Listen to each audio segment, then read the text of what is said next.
I grew up in Huntsville from 61 to I think 72. I was born in Arlington, Virginia, and then my dad moved down here to work with NASA in 61. And then he got transferred to Stennis, which is in South Mississippi, in 72. So I went to middle school and high school and college in Mississippi. Graduated in 82, so was doing some work, wound up at Disney World, working computer stuff. Moved here in 89, and I've been here ever since. Looking back in my childhood, there was no way I ever thought I would be in financial services. My dream was to be a professional football player. And you know, as you get older and you advance through the ranks, you start to realize how stiff the competition is. And you know, when you're in college and recognizing, you know, the jump to the pros, you know, I knew that's not where I was going to wind up. But but no, financial services as a little boy was not something that was in the picture. The vast part of my career was in information technology. And I guess you could call it a midlife crisis. I got into this business when I was 44. One of the people that were handling my finances had done a financial plan for me. I had never had one done. And I was really impressed with that. Kind of showed me where I was, what I needed to do to reach my goals. And at the time, I had my own software design company, and I was kind of tired of doing computer stuff. I was thinking about going into real estate, and a guy said, well, why don't you talk to us about financial services? Thought, why not? See what it was about.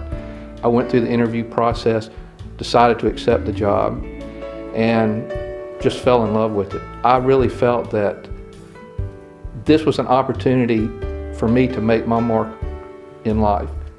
At the time, the pressure was on to produce, but I wasn't in this business to sell for the sake of selling. I wanted to know what the people on Wall Street knew.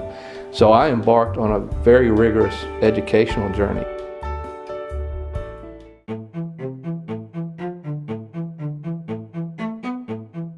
The financial services industry that I had jumped into with both feet was a broken model.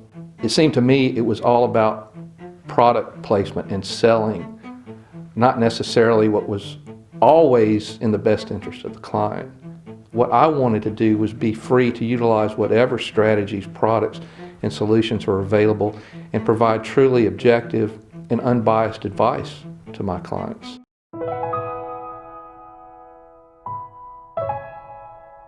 You know, the biggest dragon that I've had to deal with as a business owner has been myself.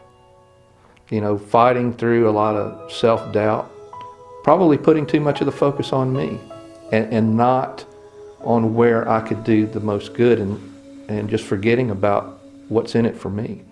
And, you know, trying to fulfill what put me in this business in the first place, to impact people's lives in a positive way. There's no better emotional paycheck in the world than seeing people finally overcome those fears and doubts about their money and investing. You know, I guess that's one of the things that frustrates me. Who knows what opportunity I might have let pass where I could have helped somebody and made a difference in their life. I absolutely love when I do an investor coaching workshop. And I know before I go into these, especially if it's people that I've never had a one-on-one meeting with, they've never heard anything like I'm about to share with them. I can tell them that, and they're just shaking their head like, you know, we've heard it all before. Very seldom do I not have somebody come up and say, no one's ever talked to me about investing like this before. I have not heard this kind of message from other financial advisors or planners that I've worked with in the past. It's so simple and makes so much common sense. And I get a lot of satisfaction out of that, because the way that makes me feel when people do get that is, man, Bobby, maybe you really are making a difference in somebody's life. Even if they don't work with you.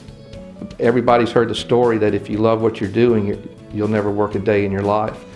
And I honestly love financial planning, investor coaching, and would do this for free, and even done it for free a number of times.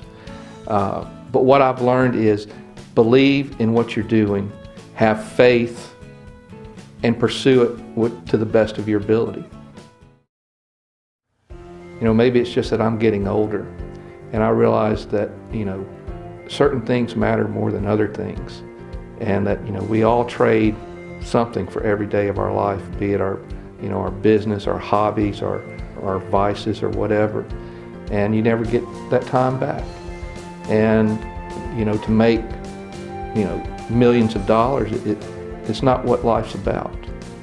You know, that's been the biggest change for me, you know, as I've gotten older, and it's just try to keep things in the right perspective, my priorities in line. The most amazing part of my life is my wife and my daughter. I mean, you just have to look at them and look at me and say, how did he wind up with that? Those are the two miracles.